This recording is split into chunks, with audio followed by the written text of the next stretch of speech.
네, 오늘 하나님께서 우리에게 주시는 말씀은 신약성경 마태복음 9장 35절부터 38절까지의 말씀입니다. 마태복음 9장 35절부터 38절까지의 말씀을 제가 봉독해 드리겠습니다. 하나님의 말씀을 경청하시기 바랍니다. 예수께서 모든 도시와 마을에 두루 다니사 그들의 회당에서 가르치시며 천국 복음을 전파하시며 모든 병과 모든 약한 것을 고치시니라. 우리를 보시고 불쌍히 여기시니 이는 그들이 목자 없는 양과 같이 고생하며 기진함이라. 이에 제자들에게 이르시되 추수할 것은 많되 일꾼이 적으니 그러므로 추수하는 주인에게 청하여 추수할 일꾼들을 보내주소서 하라 하시니라. 아멘. 네, 아마 보신 분들이 많지는 않을 겁니다. 근데 제가 넷플릭스에서 얼마 전에 이제 전체 공개된 이 리얼리티 쇼 사이렌이라는 그런 프로그램이 있습니다. 저도 이제 모르고 있다가 우연히 보게 됐는데 이게 꽤나 흥미진진해서 저도 이제 몇 개를 봤습니다. 이 쇼의 기본 구성이 그렇습니다.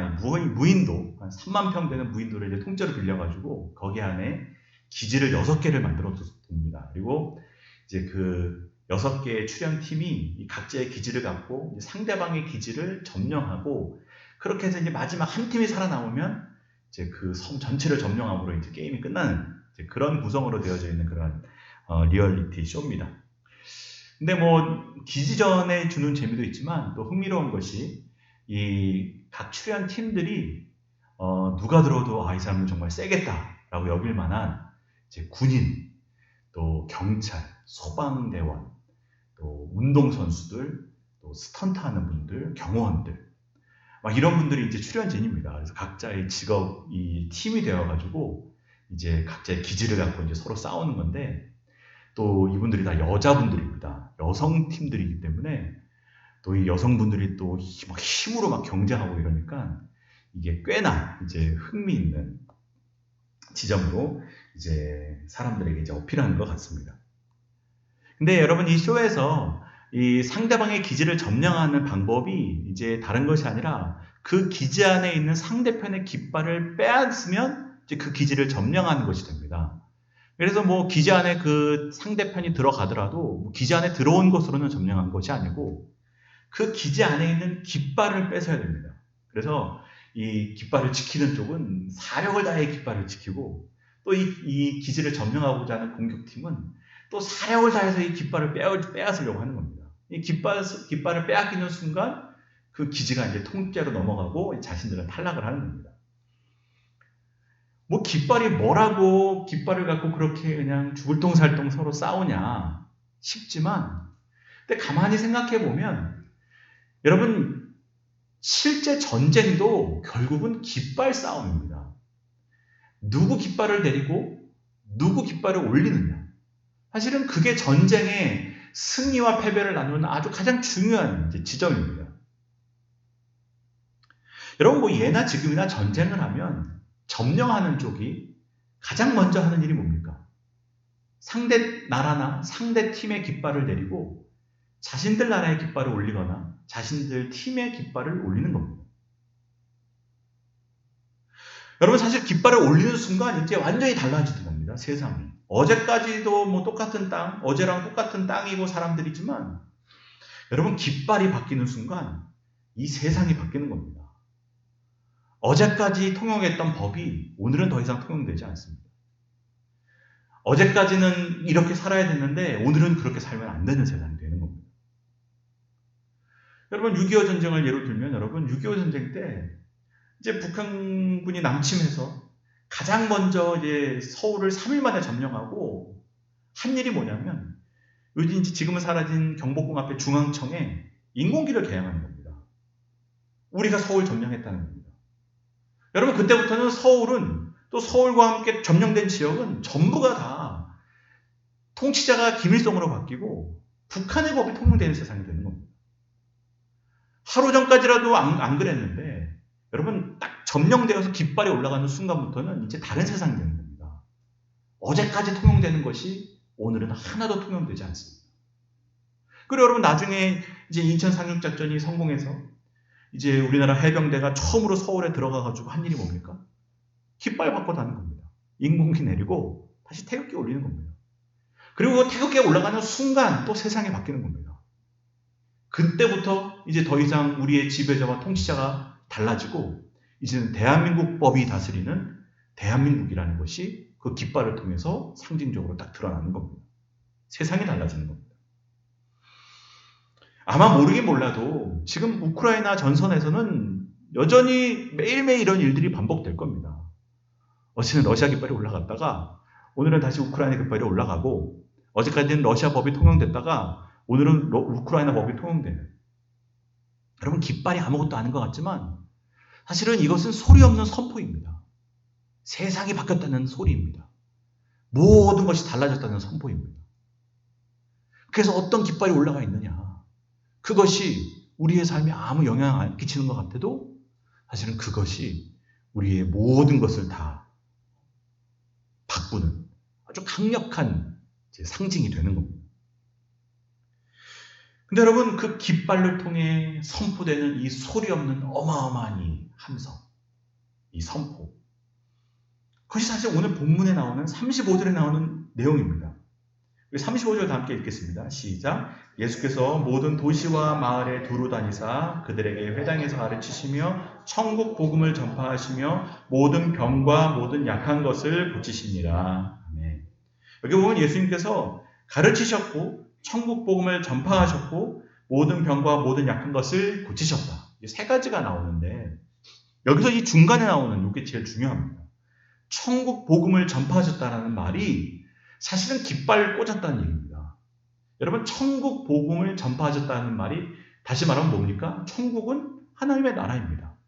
하나님 나라의 복음을 전파하셨다. 이 전파라고 여기는 번역되어 있지만 이제 다른 번역의 성경이나 또 이제 영어 버전을 보면 이 선포하셨다는 의미가 나옵니다.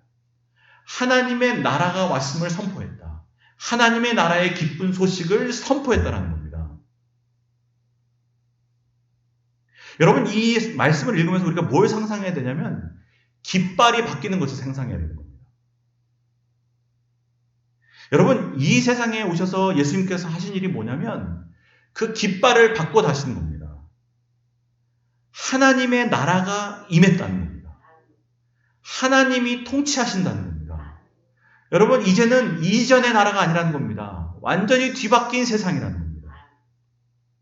통치자가 달라졌고 지금까지 지배했던 죄와 악과 어둠의 세력에서부터 우리가 벗어난다. 그게 하나님의 나라, 천국 복음을 선포하시니라의 말씀의 내용입니다. 여러분 이제는 하나님이 통치하시는 겁니다. 우리의 선하신 왕, 온 우주의 창조주가 이 나라를 다스린다는 겁니다. 여러분 그래서 이것이 기쁨의 소식, 복음입니다. 여러분 그래서 이사야 52장에 뭐라고 나옵니까? 하나님께서 통치하신다 하는 자의 산을 넘는 발이 어찌 그리 아름다운가. 여러분 당시 바벨론과 수많은 이방 민족의 억압 속에서 살던 이스라엘 민족에게 가장 기쁜 소식이 뭡니까? 이제 더 이상 바벨론이 통치하지 않고 하나님께서 통치하신다는 소식이 기쁜 소식인 겁니다. 이제는 더 이상 우리가 이방 민족에 지배받지 않는다. 깃발이 달라졌다. 이제는 하나님의 나라의 깃발이 올라갔다. 통치자가 달라졌다. 이제는 선하신 우리 왕이 우리를 통치하신다. 그 소식을 전하는 자의 발이 얼마나 아름다우냐. 그걸 얘기하는 겁니다. 여러분, 우리 예수님의 복음은 하나님 나라의 복음입니다. 여러분, 예수님의 가르침은 일관되게 시작부터 마지막까지 하나님의 나라입니다. 첫 번째 선포가 회개하라, 하나님 나라가 가까웠다. 라고 하시면서 예수님의 공생애의 가르치심이 시작됐고 승천하시기 전까지 예수님은 제자들에게 하나님의 나라에 관하여 알려주셨다. 여러분 하나님의 나라를 알라는 겁니다. 지금 하나님이 통치하신다는 겁니다. 더 이상 죄의 종노릇하며 어둠의 지배 가운데 살지 말고 죄와 사망의 법의 지배 가운데 살지 말라는 겁니다. 여러분 우리가 죄와 사망의 법의 지배 아래 살 때는 우리가 우리의 인생을 바꿀 수가 없습니다. 그 법의 지배 아래 있으면 우리가 아무리 다르게 살려고 해도 살 수 없습니다. 그게 죄와 사망의 법 아래 사는 인간들의 비참함입니다. 우리의 운명을 바꿀 수 없습니다. 내가 살려고 해도 살 수 없습니다. 여러분, 대한민국 땅에서는 대한민국의 법으로 살 수밖에 없습니다.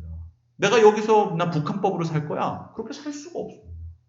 이 개인이 선택할 수가 없는 겁니다. 그 법 아래는 그 법 아래에서의 삶밖에는 없는 겁니다. 죄와 사망의 법 아래에서는 죄와 사망의 법 아래의 삶 밖에는 다른 삶을 꿈꿀 수가 없습니다. 근데 우리의 통치자가 달라졌다는 겁니다. 하나님이 통치하신다는 겁니다. 이것은 내가 노력해서 얻은 해방이 아닙니다. 내가 노력해서 얻을 수 없는 자유입니다. 예수님께서 자신의 생명을 내어주셔서 값을 치르시고 죄와 사망의 법 아래 있는 우리들을 하나님의 나라로 데려오신 겁니다. 하나님의 통치 가운데로 데려오신 겁니다. 그래서 예수님을 통해서 우리가 하나님의 통치를 받으며 하나님 나라를 살게 된 겁니다. 그래서 여러분, 마태복음은 1장부터 예수님을 우리에게 어떤 분이냐고 소개하냐면 왕으로 소개합니다. 왕이시다. 이 땅에 오신 예수님은 왕으로 오신 구주다. 여러분, 1장 족보를 보면 여러분 아시겠지만 아브라함부터 시작해서 예수님에 이어지는 족보를 마태가 소개합니다. 거기에 중간에 보면 이제 쭉 내려오다가 다윗에서부터 다윗은 솔로몬을 낳고 솔로몬은 르호보암을 낳고 그 남유다의 왕족의 족보가 쭉 이어집니다. 그리고 나서 마지막에 그 족보가 어디에 이어집니까? 예수님께 이어집니다. 다시 말해 왕의 후손으로 나신 왕이시라는 겁니다. 주님이 세운 나라는 하나님의 나라라는 겁니다. 이 세상의 깃발을 받고 나신 거라는 겁니다. 하나님이 통치하시는 하나님의 나라를 세우신 새로운 왕으로 이 땅에 오셨다는 겁니다. 그리고 그분은 지금도 하나님의 보좌 우편에서 온 우주를 다스리시는 왕 중에 왕이시라는 겁니다. 그래서 여러분, 신앙은 다른 것이 아닙니다. 신앙은 하나님의 나라를 사는 겁니다. 하나님의 통치를 받는 겁니다. 하나님, 저를 다스려 주시고 저를 통치해 주십시오. 주인이 바뀌는 경험이 신앙입니다. 내 주인이 달라지는 겁니다. 그래서 우리가 예수님을 우리의 주님이라고 고백하는 겁니다. 여러분, 그냥 우리는 아무 의미 없이 주님 하지만 여러분, 주인이 바뀌는 경험입니다. 그래서 우리 주님을 내 주님이라고 말하는 겁니다. 이제 내 인생의 주인이 내가 아니라는 겁니다. 내 가정의 주인이 내가 아니라는 겁니다. 내 교회의 주인도 내가 아니라는 겁니다. 주인은 누구시냐? 오직 하나님밖에 없습니다. 그래서 우리가 주님, 주여 부르는 겁니다. 여러분, 그래서 우리가 믿는 복음은 예수 그리스도의 주되심의 복음입니다. 여러분, 그냥 예수님이 있어서 천국 간다는 것은 복음의 한 부분입니다. 물론 틀린 말은 아니지만 이게 전부가 아닌 겁니다. 우리가 믿는 복음은 주되심의 복음입니다. 주인이 바뀐 겁니다. 그래서 여러분, 신앙은 내 모든 것이 총체적으로 바뀌는 경험인 겁니다. 왜? 주인이 달라졌으니까. 깃발이 바뀌었으니까. 내 안에 새로운 깃발이 꼽힌 겁니다. 이제부터는 다른 거라는 겁니다.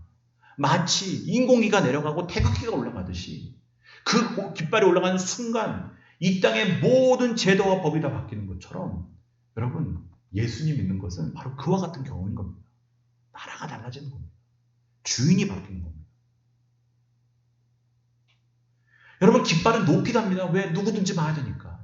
이 땅이 누구 땅인지, 누가 주인인지, 어떻게 운영되는 땅인지를 알려면 여러분, 깃발을 높이 달아야 되는 거 아니겠습니까?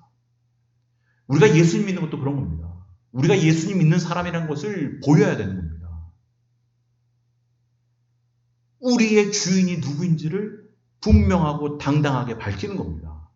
나는 하나님의 나라 사람입니다. 나는 예수의 사람입니다. 나는 예배드리는 사람입니다. 나는 기도하는 사람입니다. 나는 섬기는 사람입니다. 왜?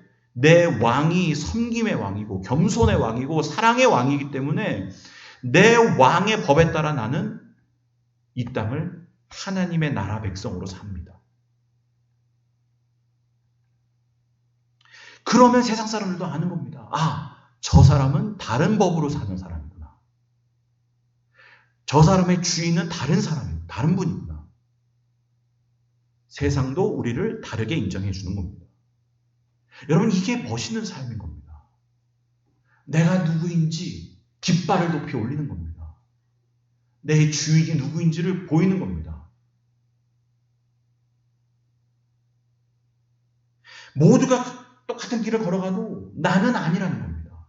왜? 내 주인이 다르니까. 내 안에 다른 깃발이 꽂혀 있으니까. 여러분, 남들이 가면 우르르 몰려가고, 저리 가면 저리로 몰려가고, 이리 휘둘리면 이리 휘둘리고, 저리 가면 저리 휘둘리고. 여러분, 이거 얼마나 멋없는 삶입니까? 예수 믿는 사람은 멋있는 겁니다. 왜? 안 휘둘립니다. 우리는 주인이 따로 있으니까. 우리는 따라가야 될 길이 있으니까. 여러분, 이리 흔들리고 저리 흔들리는 인생처럼 멋없는 인생이 어디 있습니까? 예수님 믿는 사람은 그러지 않는 겁니다. 왜? 주인이 다르니까. 깃발이 꽂혀 있으니까. 그래서 여러분, 우리는 다르게 사는 겁니다. 여러분, 우리가 그러면 따라야 될 하나님 나라의 법이 뭡니까? 여러분, 나라가 바뀌면 법이 바뀌는 건데, 법이 바뀌면 다르게 사는 건데, 그게 여러분 마태복음으로 얘기하면 그게 5장부터 7장까지 나오는 산상수훈입니다. 산상수훈은 다른 얘기가 아니라 하나님의 나라의 백성은 이렇게 살아야 된다는 겁니다. 우리가 살아야 될 다른 삶을 얘기하십니다. 그래서 주님께서 산상수훈에 뭐라고 얘기하십니까? 서기관과 바리새인들보다 더 나은 의. 야, 이제 하나님 나라의 백성은 더 이상 저 바리새인들처럼 사는 사람들이 아니야. 저 서기관들처럼 사는 인생이 아니야. 하나님 나라는 다른 법으로 살아야 되는 거야. 그래서 여러분, 산상수훈에 얼마나 많은 다른 이야기들이 있습니까? 우리가 잘 아는 말씀들이 많습니다. 이 세상에서는 원수를 미워하라고 하지만 나는 너에게 말하노니 원수를 사랑해라. 너희 핍박하는 자를 위해 기도해 줘라. 세상에서는 너희에게 눈에는 눈, 이에는 이로 갚으라고 얘기해 주지만 나는 너희에게 말한다. 남들에게 대접받고자 하는 대로 너도 남을 대접해라. 오리를 가져고 하면 십리를 가져라. 맨뺨을 치면 오른뺨을 돌려대라. 겉옷을 달라 하면 속옷까지 건네줘라.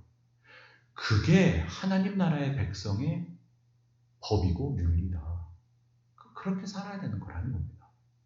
다르게 사는 겁니다. 왜? 법이 다르니까. 그렇게 하나님의 통치하심이 시작될 때 어떤 일이 벌어집니까? 하나님께서 통치하시는 곳마다 회복이 일어납니다. 생명이 살아납니다. 그게 오늘 35절에 우리가 읽은 바로 그 말씀입니다. 모든 병과 모든 약한 것을 고치십니다. 천국 복음이 전파하는 데마다 병과 약한 것이 고쳐졌다는 겁니다. 이게 뭡니까? 하나님께서 통치하시는 곳에 일어나는 회복과 생명의 역사입니다. 이 하나님께서 통치하신다는 것이 가시적으로 드러나는 겁니다. 여러분, 통치자가 바뀌고 법이 바뀌고 달라지면 여러분, 그 땅이 바뀌고 사람들이 바뀌는 겁니다. 여러분, 한반도가 반으로 갈라집니다. 여러분, 그리고 가는 길이 완전 달라집니다. 누가 지배하고 어떤 법의 통치를 받느냐에 따라서 여러분, 북한은 북한의 길을 걸어가고 남쪽은 남쪽의 길을 걸어가는 겁니다. 그 결과가 뭡니까?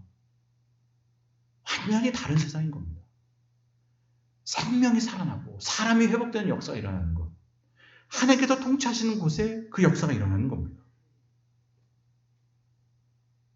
죄와 사망의 법 아래 있으면 죽어가고 병들어가고 무너져갑니다.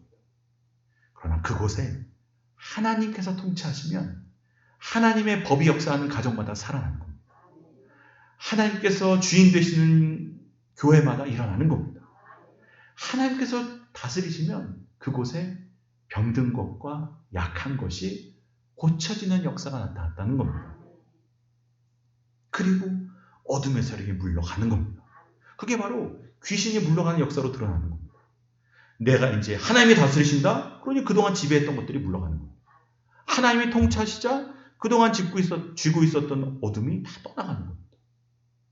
그게 하나님 나라가 이 땅 가운데서 확장되어져 가며 사람을 회복시키고 살리는 역사였다는 겁니다.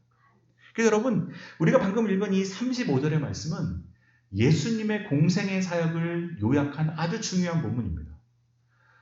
너가 맨날 예수님이 이 땅에 와서 뭘 하셨는데, 그럼 이거 얘기하면 되는 겁니다. 이걸 하셨다는 겁니다. 가르치시고 천국 복음을 전파하시고 약한 것과 병을 고치셨다. 근데 여기 안에 그 하나님의 나라의 역사가 다 들어가 있는 겁니다. 그리고 여러분, 이 말씀은 더 좁게는 마태복음 5장부터 9장까지의 말씀을 요약한 겁니다. 가르치셨다가 어디 나옵니까? 5장부터 7장까지 산상수훈이 나오고, 병과 약한 것을 고치셨다가 8장과 9장에 나오는 10가지 기적의 내용입니다. 이 마태가 그 5장부터 쭉 예수님께서 하신 일들을 기록한 다음에 가르치시고 약한 것을 고치신 사역을 9장 마지막 부분에 딱 요약해서 정리해 놓은 겁니다. 너희가 지금까지 읽었지? 이게 주님이 하신 일이야. 가르치시고 병자를 고치셔서 이 땅 가운데 하나님의 나라가 세워지는 것, 하나님의 나라를 세워가셨어. 그거를 이제 35절에 딱 정리하는 겁니다. 여러분, 이렇게 주님께서 이 땅 가운데서 공생애를 사시면서 하나님의 나라를 세워가셨습니다. 그러면 예수님께서 승천하신 이후에는 이 하나님의 나라의 사역을 누구를 통해 계속해서 이어가십니까? 제자들, 다시 말해 저와 여러분들을 통해서 이 하나님의 나라의 사역을 계속해서 이어가게 하셨습니다. 여러분, 그게 성경이 우리에게 보여주는 겁니다.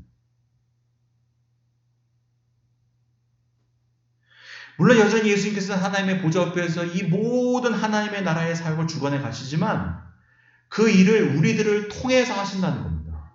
내가 부른 내 제자들, 내가 세운 나의 성도들을 통해 계속해서 하나님의 나라가 이 땅 가운데서 계속 확장되어 나가게.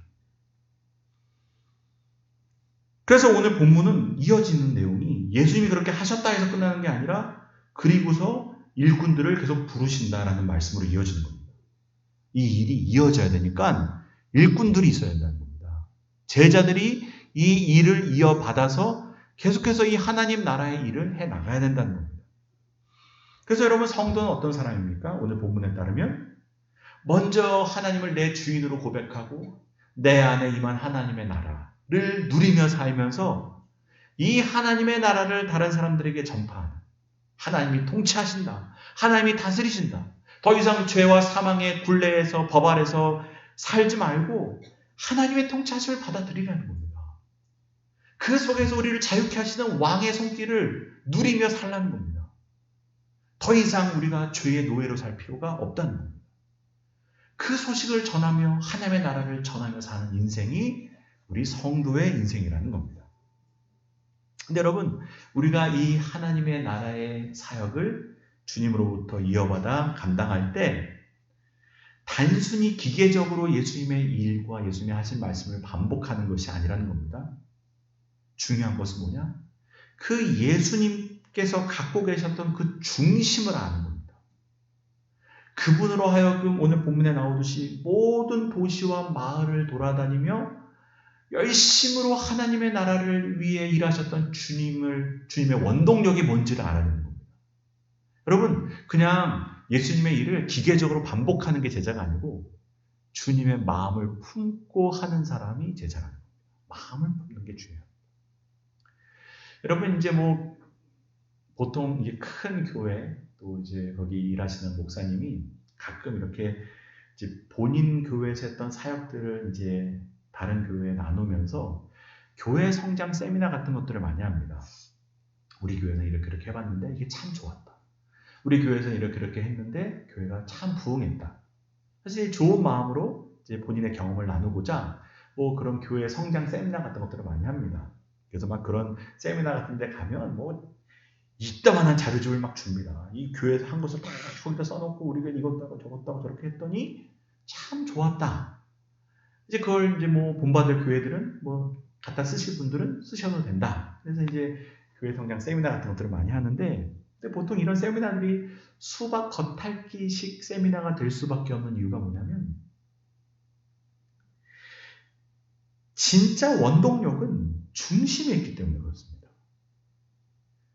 그 중심은 사실 소개하기가 쉽지 않고 소개한다 해도 내 것으로 만들기는 더더욱 어렵습니다. 그 분이 그렇게 노력하면서 애썼던 그것은 사실은 이 중심으로부터 나오는 겁니다. 전도만 하면 되는 게 아니라 그 전도하는 그 마음이 중요하다는 겁니다.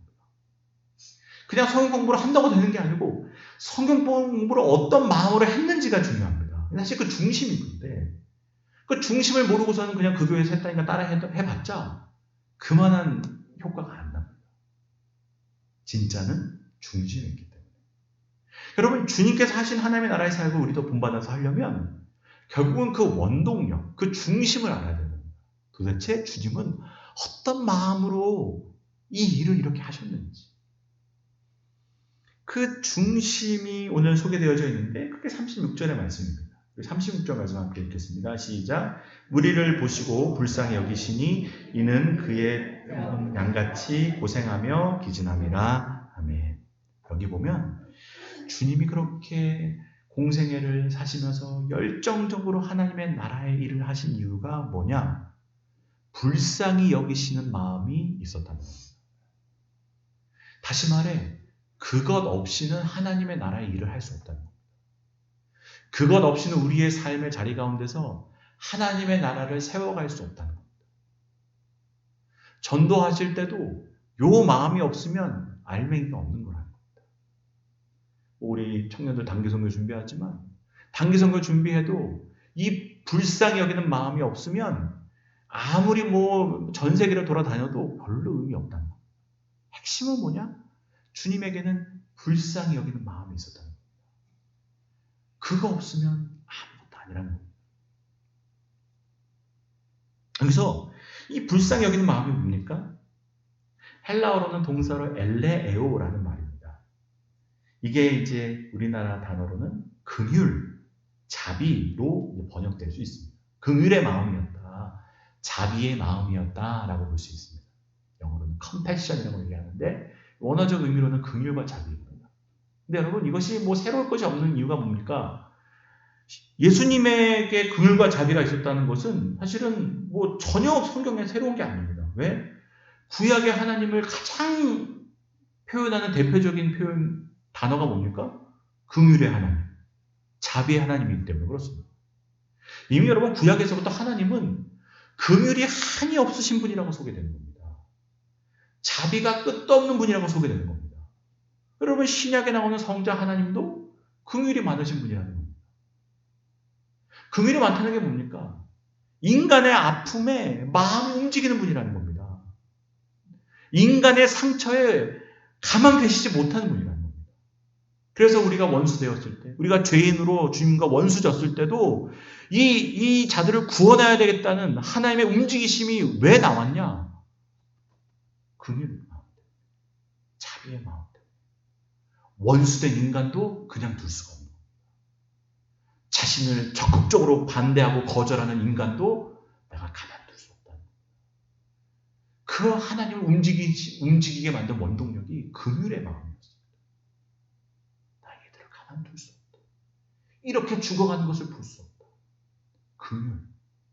그 불쌍히 여기는 마음을 구약의 하나님도 이 신약의 예수님도 똑같이 갖고 계셨다는 겁니다. 그게 여러분 이제 구약에서는 히브리어로 헤세드라고 표현되어져 있고 신약에서 오늘 본문에 나오는 이 엘레오스라는 말로 표현이 되어져 있는 겁니다. 결국은 헤세드나 엘레오스나 신약의 하나님이나 구약의 하나님이나 다 똑같은 겁니다. 우리 아버지 하나님이 긍휼의 하나님이라면 그분이 다스리는 나라는 자동적으로 어떤 나라가 되겠습니까? 긍휼의 나라가 되는 겁니다. 긍휼과 자비는 하나님 나라가 움직이는 가장 기본되는 원리입니다.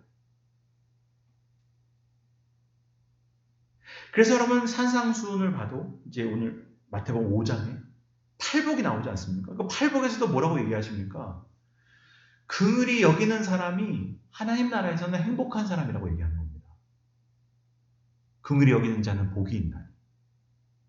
그게 무슨 말이겠습니까? 하나님 나라에서는 야, 긍휼히 여기는 자가 행복한 사람이야. 복된 사람이야. 왜? 내 나라가 행복한 긍휼의 나라니까. 우리 아버지가 긍휼한 분이니까. 하나님은 긍휼로서 이 땅을 통치하시니까. 그래서 긍휼히 여기는 자는 긍휼히 여김을 받을 것이다.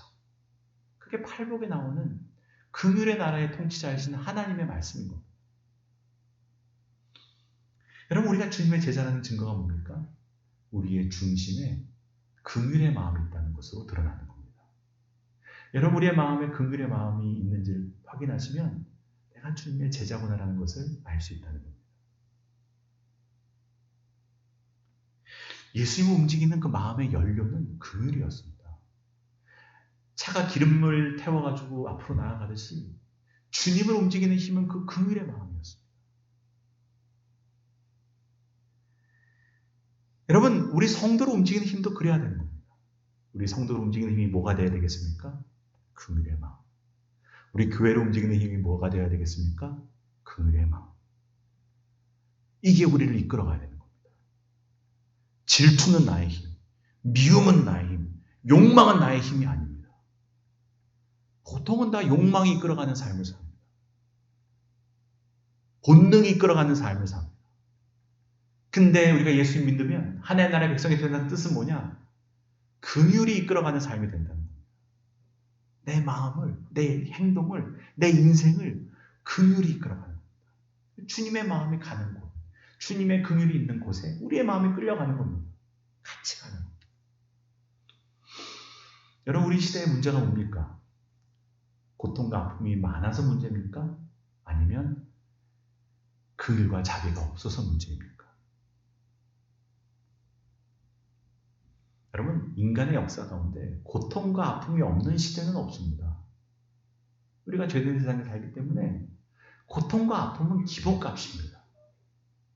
우리가 고통과 아픔을 다 없앨 수가 없습니다. 하나님의 나라가 완성되기 전까지는 고통과 아픔은 그냥 기본값입니다. 그렇다면 문제는 뭡니까? 그 고통과 아픔에 긍휼과 자비를 갖고 사는 사람이 맞냐 안 맞냐가 문제입니다. 결국 우리 시대의 문제는 뭐냐? 긍휼과 자비가 없어서 문제라는 겁니다. 그것이 우리가 사는 시대의 진정한 어려움입니다. 긍휼과 자비가 없는 시대.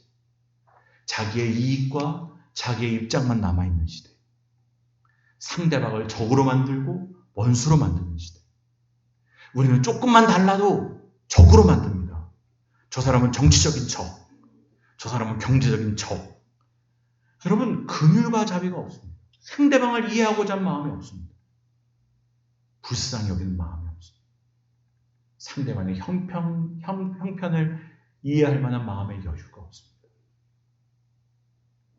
여러분, 인간의 많은 문제들 가운데 복잡해 보이는 문제일지라도 사실은 특별한 해결책이 필요하다기보다는 서로의 아픔과 어려움을 또 형편과 입장을 이해하고 긍휼히 여기고 자비의 마음을 바라볼 때 자연스럽게 해결되는 일들이 얼마나 많은지 모릅니다. 여러분, 진짜 원수 져서 원수 짓는 게 아니고 어쩌면 긍휼과 자비의 마음으로 쉽게 풀릴 수 있는 일을 우리가 더 꼬이게 만들고 있는지도 모른다는 겁니다. 여러분, 부부간의 일들도 어떻습니까? 사실은 부부간에도 야, 우리 남편 참 힘들겠다. 와, 우리 아내가 참 어렵겠다. 여러분, 그 마음만 딱 하나 가져도 그냥 해결되는 일들이 참 많습니다. 여러분, 부모 자식 간에도 그런 거 아니겠습니까? 아, 우리 어머니 아버지 너무 어려우시겠다. 야, 우리 자식 입장에서도 지금 너무 답답하고 힘들겠다. 여러분, 그 마음 하나만 가져도 사실은 술술 넘어갈 수 있는 일들이 참 많습니다. 그 긍휼의 마음, 자비의 마음을 못 가져서 갈등이 극으로 치닫는 겁니다. 멱살 잡아야 되는 겁니다. 연을 끊겠다 어쩌겠다 울고불고 난리하는 겁니다. 근데 사실 별게 아닙니다. 긍휼과 자비, 불쌍히 여기는 마음, 참 안 된다, 딱하다. 쟤도 참 고생하는데, 애쓰는데. 여러분, 그 마음 하나로 풀어지는 거예요. 나아지는 겁니다. 여러분, 우리 가정이 하나님 나라가 된다는 것은 별게 아닙니다. 여러분, 좋은 아파트, 좋은 차 가져서 천국이 되는 게 아니고 가정 천국이 어떻게 되는 겁니까? 그 긍휼과 자비가 흘러가는 가정이 좋은 가정이라는 겁니다.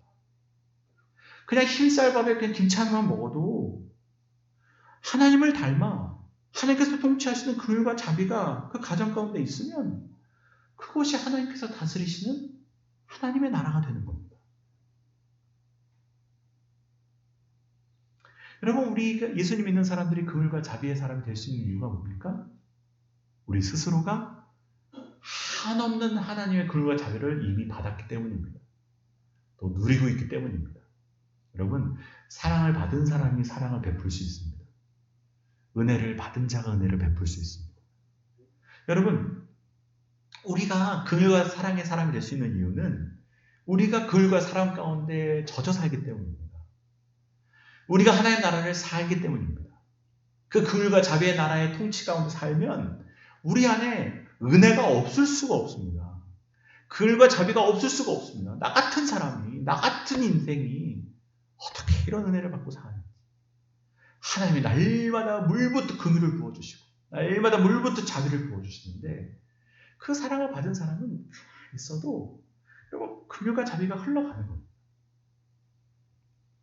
그래서 여러분 긍휼과 자비를 경험하는 사람들이 모이는 교회는 긍휼과 자비가 넘치는 곳이 되는 겁니다. 뭐 만들려고 해서 만드는 게 아닙니다. 긍휼과 자비가 있으니까. 여러분, 내 마음에 긍휼과 자비가 있다는 사실은 내 안에 하나님의 나라가 임했다는 증거일 뿐만 아니라 나로 하여금 또 다른 하나님의 나라를 만들 수 있는 원동력이 되는 겁니다. 그래서 내 안에 임할 때 긍휼이 넘치고 자비가 넘치고 또 그 불쌍히 여기는 마음이 아프고 힘든 사람들에게 나아가게 하는 내 힘이 된다는 겁니다. 여러분, 긍휼과 자비가 메마르면 여러분 이게 참 어렵습니다. 뭘 하나 해도 어렵습니다. 봉사가 그렇게 어렵습니다. 근데 내 마음에 긍휼과 자비, 불쌍히 여기는 마음이 있으면 여러분 어렵지 않습니다. 힘들지 않습니다. 왜? 그 에너지가 있으니까. 원동력, 연료가 있으니까. 여러분, 하나님께서는 우리 모두를 이 사랑이 없는 시대, 갈등과 혐오가 넘치는 이 시대에 긍휼의 사도, 자비의 사도로 부르신 겁니다. 너 하나님 나라를 사는 사람들아, 이 긍휼의 나라를 사는 사람들아, 이 시대에 필요한 게 다른 게 아니다. 불쌍히 여기는 마음, 긍휼을 여기는 마음이다. 여러분, 이 세상에 얼마나 긍휼과 자비가 필요한 곳이 많습니까? 그래서 여러분 오늘 본문에 보면 뭐라고 말씀하십니까? 추수할 것이 많다라고 말씀하십니다. 추수할 것이 참 많다. 얼마나 많은 사람들이 아픔과 상처 가운데 홀로 외로워하며 마음을 걸어 닫고 또 스스로 병들어 가고 있는지 모릅니다.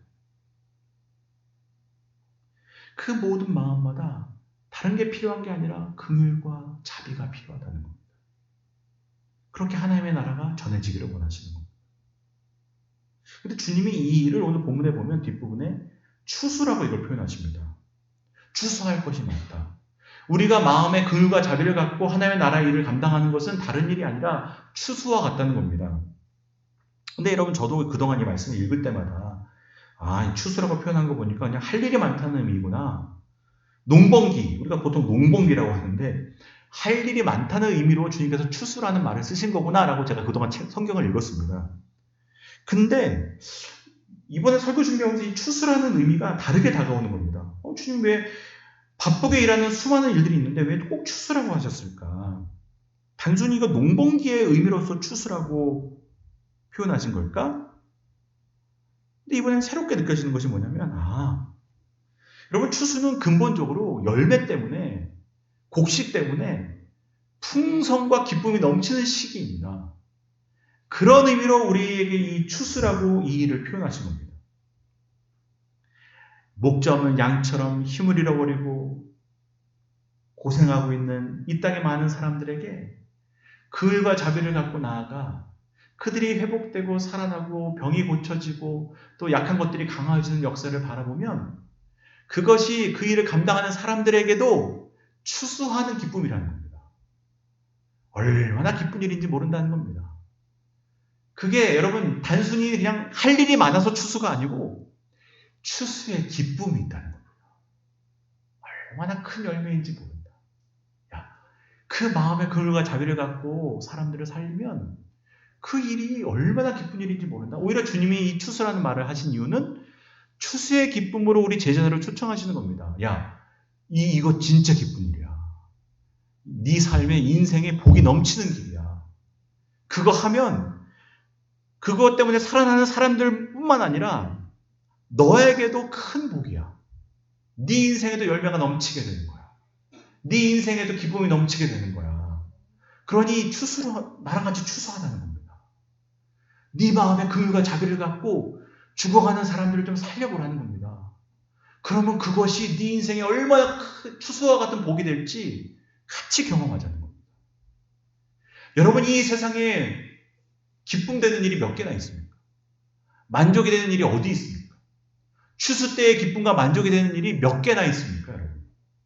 여러분, 이 세상의 일들은 대부분 다 만족이 없습니다. 기쁨이 없습니다. 여러분, 돈 많이 벌면 그것이 추수의 기쁨이 되겠습니까? 아닙니다, 여러분. 더 갈증이 생기는 겁니다. 욕망이 채워지면 그것으로 추수의 기쁨과 만족이 있어야 되는데 욕망을 채우고 나면 더 큰 욕망이 일어나는 겁니다. 더 갈증이 일어나는 겁니다. 더 많은 것이 필요한 겁니다. 그래서 여러분, 이 세상의 일에는 절대로 추수의 기쁨이 없습니다. 추수의 만족이 없습니다. 그럴 수 없습니다. 주님은 이 일에만 추수의 기쁨이 있다는 겁니다. 제자들아, 나랑 같이 이 추수의 복을 좀 누리자. 추수의 기쁨을 누리자. 우리가 주님께 받은 긍휼과 자비를 베풀며 끊임없이 긍휼과 자비의 사랑의 씨를 뿌리며 너희들의 그 긍휼과 자비의 삶을 통해서 하나님의 나라가 그들에게도 소개되고 하나님의 나라가 경험되어지고 그 긍휼과 자비의 아버지의 모습이 우리를 통해서 다른 사람들에게 전달이 될 때 그것으로 인해서 가정이 살아나고 여러분의 자녀들이 살아나고 여러분의 공동체가 살아나고 이 교회가 살아나면 거기에 얼마나 큰 기쁨이 있는지 모른다. 그거 얼마나 행복한 일이냐. 여러분, 우리에게 주신 직분이 있다면, 우리에게 주신 자리가 있다면, 우리에게 주신 힘이 있다면 그거 여러분 우리 힘주라고 주신 게 아니라는 겁니다. 추수하라는 겁니다. 그것으로 긍휼과 자비를 베풀어 하나님을 다른 사람들에게 경험시켜 주라는 겁니다. 우리 하나님이 어떤 분이신지, 하나님의 통치하신 나라가 어떤 나라인지. 여러분이 진짜 하다못해 5명 모여있는 자리에서 총무라도 된다면 여러분이 모여있는 공동체를 긍휼과 자비가 넘치는 곳으로 만들어야 됩니다. 그거 하라고 주신 자리라는 겁니다.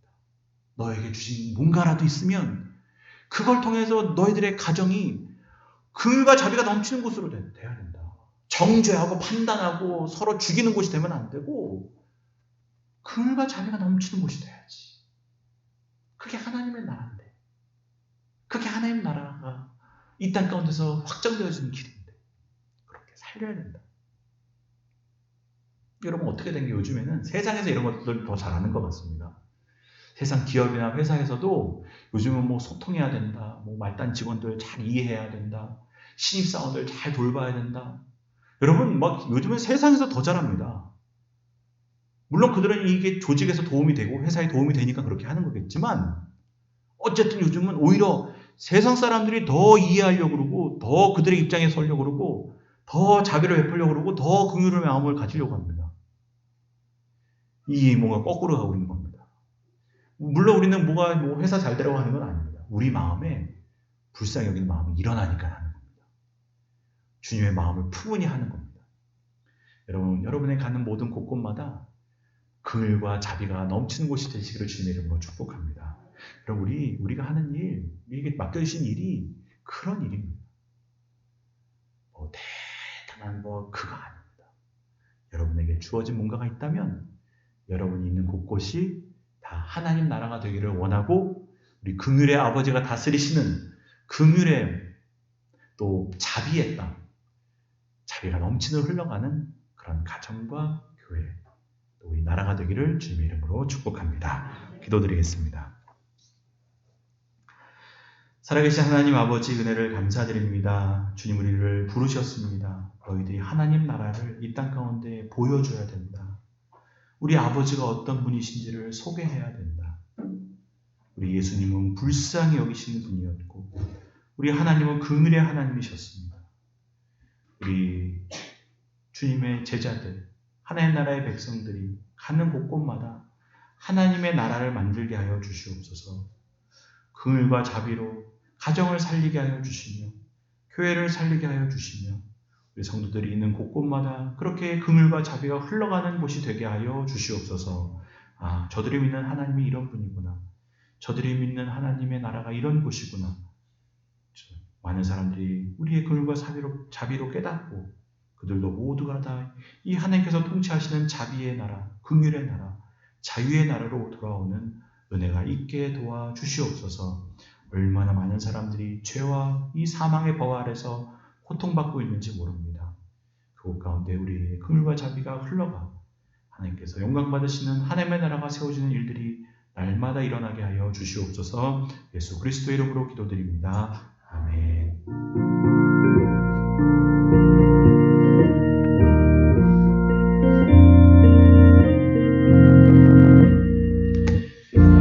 우리 사랑함으로써 저녁까지 씨를 뿌려봅시다.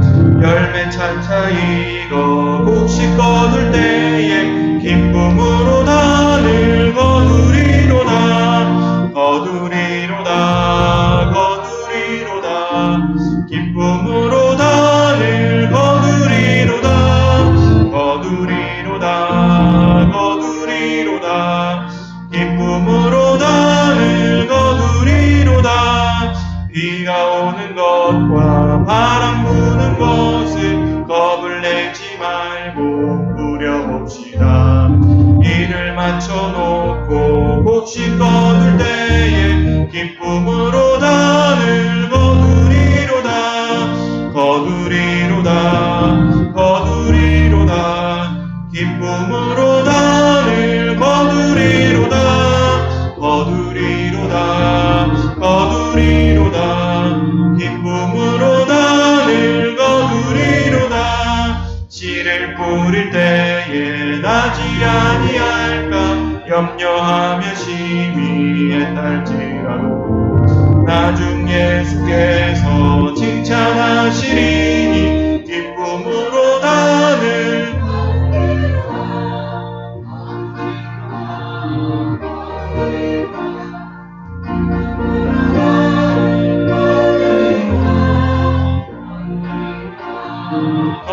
거두리로다. 기쁨으로 단을 거두리로다. 아멘. 하나님 아버지, 오늘 주신 말씀처럼 우리 날마다 긍휼과 자비의 마음으로 살게 하여 주시옵소서. 새벽부터 눈을 뜰 때부터 사랑의 씨를 심게 하여 주시옵소서. 긍휼과 자비의 씨를 심게 하여 주시옵소서. 짜증내고 눈을 뜨는 분 없게 도와주시고 일어나 눈을 뜰 때부터 사랑의 씨앗을 심고 친절의 씨앗을 심고 또 긍휼과 자비의 씨앗을 심게 하여 주시옵소서. 내가 이렇게 살면 무슨 열매가 있나? 내가 이렇게 고생한다고, 내가 자비를 베푼다고 무슨 열매가 있나? 나지 아니할까 염려하는 분 없게 도와주시고 반드시 주님께서 눈물로 뿌리는 씨앗은 기쁨으로 단을 거두게 하신다는 말씀을 믿는 마음으로 열매가 맺힐 때까지 끊임없이 씨앗을 심는 인생이 되게 하여 주시옵소서. 이렇게 우리 교회 성도들이 가는 곳곳마다 긍휼의 열매가 맺히게 도와주시고 사랑의 열매가 맺히게 도와주시고 그렇게 우리를 만나는 모든 사람들에게 하나님의 나라를 소개하며 우리가 믿는 하나님이 긍휼의 하나님임을 나타내는 모든 삶이 될 수 있도록 주님 우리 성도들 들어 사용하여 주시옵소서. 저들이 학교를 갈 때에 학교가 긍휼의 장소가 되게 하시며 저들이 직장을 갈 때에 직장이 자비가 넘치는 곳이 되게 도와주시며 우리 성도들이 책임을 지고 맞는 모든 곳곳마다 긍휼과 자비가 넘치는 곳이 될 수 있도록 주님 은혜를 베풀어 주시고 우리 성도들 들어 사용하여 주시옵소서. 오늘도 감사하는 마음으로 드린 예물 기뻐 받아 주시고 하나님의 나라와 영광을 위하여서 귀하게 들어 사용하여 주시옵소서. 하나님께서 은혜 주셔서 우리 성도들이 기도마다 들어 응답하여 주시며 특별히 병석에서 주님들을 간구하는 분들이 있습니다. 지금 기도마다 들어 응답하여 주시고 우리 김희성 권사님, 우리 김덕조 권사님 하나님께서 은혜 부어 주시고 아픈 분들 주님께서 붙잡아 주시고 힘을 주시사 있는 자리에서 일어나고 건강을 되찾는 역사가 일어나도록 주님 함께하여 주시옵소서. 우리 이 자리에 있는 젊은이들에게 은혜 부어주시며 강건하게 붙잡아 주시며 이 억하고 어려운 시대에 저들이 모두가 다 사랑과 자비의 사도가 되어 하나님께서 주시는 자리마다 들어가 긍휼과 자비로 있는 곳을 살리는 생명의 도구들이 될 수 있도록 주님 귀하게 들어 사용하여 주시옵소서. 선교사님들에게 은혜 부어주시며 특별히 캄보디아의 김혜원 선교사님 하나님께서 위로하여 주시고 하나님께서 주시는 은혜가 흘러차가 넘치도록 선교지마다 아름다운 선교의 열매가 풍성히 맺히도록 은혜와 은총을 더하여 주시옵소서. 다음 주에 항존직 선거 있습니다. 하나님께서 은혜 부어주시고 세우실 자들을 세우시사 우리 교회가 주의 은혜 가운데 더 든든히 서가는 우리 교회가 더 하나님의 뜻에 합당한 긍휼과 자비로 사람들을 살리는 교회가 될 수 있도록 주님께서 붙잡아 주시고 세워 주시옵소서. 감사드립니다. 예수 그리스도 이름으로 기도드립니다. 아멘.